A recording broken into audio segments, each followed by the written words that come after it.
Hello students, now we will read first chapter of English Supplementary Reader, The Lost Child. A child goes to a fair with his parents. He is happy and excited and wants the sweets and toys displayed there. एक बच्चा अपने माता पिता के साथ मेले में जाता है. वो बहुत खुश है, बहुत एक्साइटेड है, बहुत उत्सुक है and wants the sweets and toys और उसे मिठाइयाँ और खिलौने चाहिए जो कि वहाँ पे हैं which are displayed there. But his parents don't buy them for him. मगर उसके जो पेरेंट्स हैं, उसके माता पिता हैं, वो उसके लिए ये सारी चीज़ें नहीं खरीद देते. Why then does he refuse when one else offers them to him. पर क्यों वो सारी चीज़ें रिफ्यूज़ कर देता है, लेने से मना कर देता है जब कोई और उन्हें वो ऑफ़र करता है, देना चाहता है, देता है. It was the festival of spring.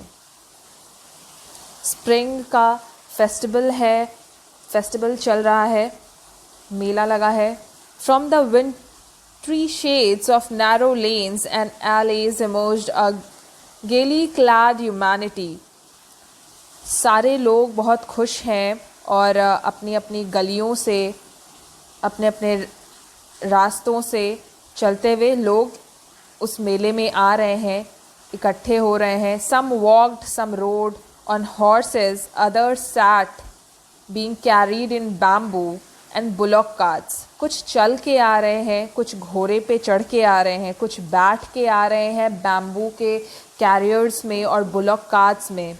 One little boy ran between his father's leg, brimming over with life and laughter. एक छोटा लड़का अपने पिता के पैरों के पास से,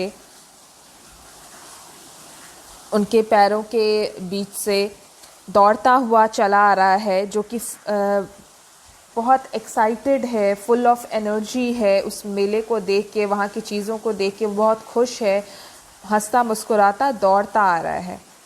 ब्रीमिंग ओवर विथ लाइफ क्या एक फ्रेज़ है जिसका मतलब है एक्साइटेड होना, एक्साइटमेंट में होना, फुल ऑफ एनर्जी होना, बहुत खुश होना. कम child come called his parents as he lagged behind, fascinated by the toys in the shops that lined the way. जब वो पीछे छूट जाता है तो उसके माता पिता उसे बुलाते हैं, चलो बच्चे चलो, आओ बच्चे आओ.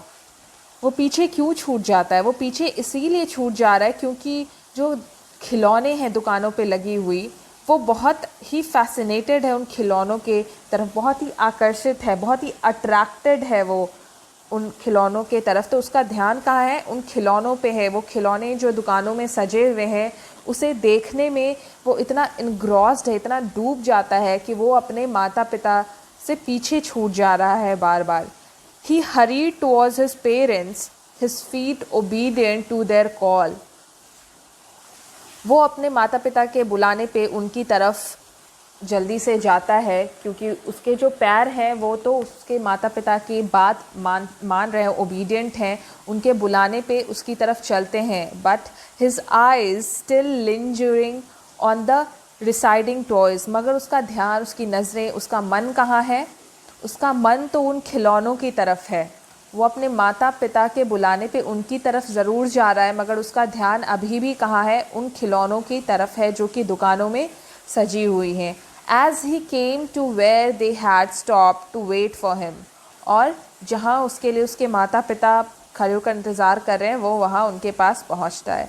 He could not suppress the desire of his heart. वो अपने दिल में जो डिज़ायर है, उसके दिल में जो चाहत है, उसे दबा नहीं पाता, सप्रेस नहीं कर पाता. Even though he well knew the old cold stare of refusal in their eyes. जबकि वो उनकी नज़रों में जो रिफ्यूज़ल है, उनकी नज़रों में जो उसे दिख रहा है कि नहीं, वो नहीं देंगे उसे वो खिलौना या वो मिठाई. वो जानता है, वो पहचानता है उनकी नज़रों में दिखने वाले उस ना को, मगर फिर भी वो अपने मन की बात को दबा नहीं पाता, अपने मन की चाहत को दबा नहीं पाता. I want that toy, he pleaded, और उनसे प्लीड करता है, उनसे मांगता है, कहता है कि मुझे वो खिलौना दिला दीजिए. His father looked at him red eyed, मगर उसके पापा उसकी तरफ लाल आंखों से देखते हैं, गुस्से में देखते हैं. एंड हिज फेमिलियर टायरेंट वे, अपने उसी अंदाज से जिससे वो हमेशा उसे ना कहते हैं, मना कहते हैं, उसकी ज़िद करने पे किसी चीज़ के लिए उसे गुस्से वाली नज़र से देखकर कहते हैं कि नहीं, तुम्हें ये नहीं मिलेगा. उसी लुक से उसके पापा उसकी तरफ देखते हैं, उसके फादर उसे देखते हैं और फिर उसे उस चीज़ के लिए मना कर देते हैं, खिलौना देने से मना कर देते हैं. His mother, melted by the free spirit of the day, was tender and giving him her finger to hold, said, look child, what is before you. और जो माँ है, उसकी माँ का मन काफ़ी मेल्टेड है, सॉफ्ट है उस अच्छे दिन की वजह से, और वो टेंडरली, बड़े प्यार से उसको अपना हाथ देती है, अपनी उंगली देती है पकड़ने के लिए, और उसका ध्यान भटकाने के लिए, उसका ध्यान उन खिलौनों से हटाने के लिए वो कहती है कि देखो बच्चे, तुम्हारे सामने क्या है, देखो वहाँ क्या है. It was a flowering mustard field, और वहाँ दूर में क्या था, एक खेत था, मस्टर्ड फील्ड था, सरसों का खेत. Pale like melting gold as it swept across miles and miles of even land. उस मस्टर्ड के खेत में पीले पीले फूल खिले थे, जिसे देखकर ऐसा लग रहा था कि जो गोल्ड है वो मेल्ट हो रहा है, सोना पिघल रहा है. उस फील्ड को, मस्टर्ड के फील्ड को किस चीज़ से कंपेयर किया गया है, मेल्टिंग गोल्ड से, पिघलते हुए सोने की तरह. क्यों? क्योंकि वो दूर दूर तक फैली हुई थी वो field. It swept across mile and mile for even land, दूर दूर तक सरसों के पीले खेत थे. A group of dragon flies were bustling about in their gaudy purple wings, और उसके ऊपर बहुत सारे ड्रैगन फ्लाइज उड़ रहे थे, बहुत सारे टिड्डे अपने पर्पल विंग्स फैलाए उड़ रहे थे. Intercepting the flight of a lone black bee or butterfly in search of sweetness from the flower. उन सारे काले भंवरों और बटरफ्लाइज, तितलियों का रास्ता काटते हुए, जो कि वहाँ फूलों की महक से आए थे. The child followed them in the air with his gaze, और वो बच्चा उनके पीछे दौड़ने लगा.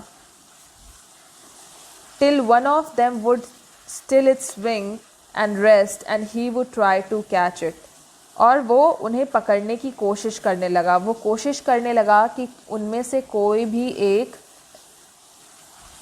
रेस्ट करे, बैठे, और वो उन्हें पकड़ ले. But it would go floating, मगर वो उड़ते ही रह रहे थे. Flapping up into the air, हवा में ऊपर नीचे. When he had almost caught it in his hand, जब उसे लगा कि उसने लगभग एक को पकड़ लिया अपने हाथ में. Then his mother gave a cautionary call, और फिर उसकी माँ उसे बुलाती है. Come child, come on to the footpath. उसकी माँ उसे कहती है कि बच्चे रास्ते पे आ जाओ, फुटपाथ पे आ जाओ. He ran towards his parents gaily and walked abreast of them, और वो अपने माता पिता की तरफ खुशी से दौड़ता है और उनसे आगे निकल जाता है. For a while being however soon left behind, attracted by the little insects and worms along the footpath. और फिर वो उनसे पीछे छूट जाता है, क्योंकि वो रास्ते पे जो छोटे छोटे इंसेक्ट्स और वॉर्म्स चल रहे हैं उन्हें देखने में लग जाता है. फिर वो उनकी तरफ, उस बच्चे का ध्यान फिर किस तरफ चला जाता है, उस फुटपाथ पे जो छोटे छोटे कीड़े और वॉर्म्स हैं उन्हें देखने में वो उसका ध्यान चला जाता है, और उसके माता पिता फिर उससे आगे निकल जाते हैं और वो फिर से पीछे छूट जाता है. That were teeming out from their hiding place to enjoy the sunlight, और वो जो छोटे छोटे इंसेक्ट्स और वॉर्म्स हैं वो धूप का मज़ा लेने के लिए, एंजॉय करने के लिए अपने हाइडिंग प्लेसेस से, अपने बिलों से बाहर निकले हैं. Come child come, his parents call from the shade of a grove where they had seated themselves on the edge of a wall. फिर उसके माता पिता उसे बुलाते हैं. जब भी वो पीछे छूट जाता है अपने माता पिता से, उसके माता पिता उसे आवाज़ देते हैं और उसे बुलाते हैं और कहते हैं कि आओ बच्चे आओ. और उसके माता पिता कहाँ बैठे हैं? एक छाँव में, एक पेड़ की छाँव में, एक वेल के एज पे, एक कुएं की दीवार पे बैठे हैं. He ran towards them, और फिर वो उनकी तरफ दौड़ता है. A shower of young flowers fell upon the child as he entered the grove. जैसे ही वो उस ग्रोव में घुसता है, उसके ऊपर फूलों की बारिश हो जाती है. उस पेड़ से फूल उसके ऊपर क्या होते हैं? गिरते हैं. And forgetting his parents, और वो अपने माता पिता को भूल कर, he began to gather the raining petals in his hand. फिर वो अपने माता पिता के बुलाने की आवाज़ को भूल जाता है और उन गिरते हुए, उन झड़ते हुए फूलों को अपने हाथ में, उन पेटल्स को अपने हाथ में पकड़ने लगता है. But low, he heard the cooking of doves, और फिर वो क्या सुनता है? उसे डव की आवाज़ सुनाई देती है.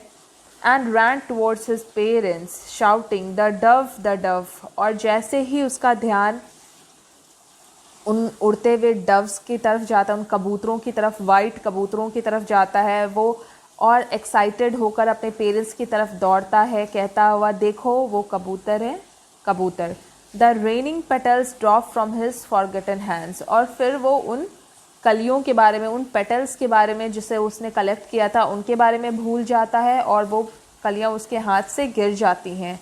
आप देख सकते हैं एक स्टोरी में कि एक छोटा बच्चा इतना एक्साइटेड है कि कभी उसका ध्यान मिठाइयों की तरफ, कभी खिलौनों की तरफ, कभी तितलियों की तरफ, कभी छोटे छोटे कीड़ों की तरफ, कभी फील्ड के येलो फ्लावर्स की तरफ, कभी झड़ते हुए फ्लावर्स की तरफ, कभी कबूतरों की तरफ. उसका ध्यान हमेशा एक चीज़ से दूसरे चीज़ की तरफ जाता रहता है.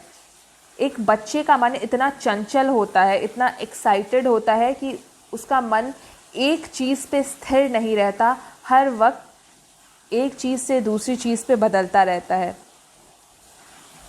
Come child, come, they called to the child who had now gone running in wild crapes round the banyan tree. और फिर उसके माता पिता उसे बुलाते हैं कि आओ बच्चे आओ.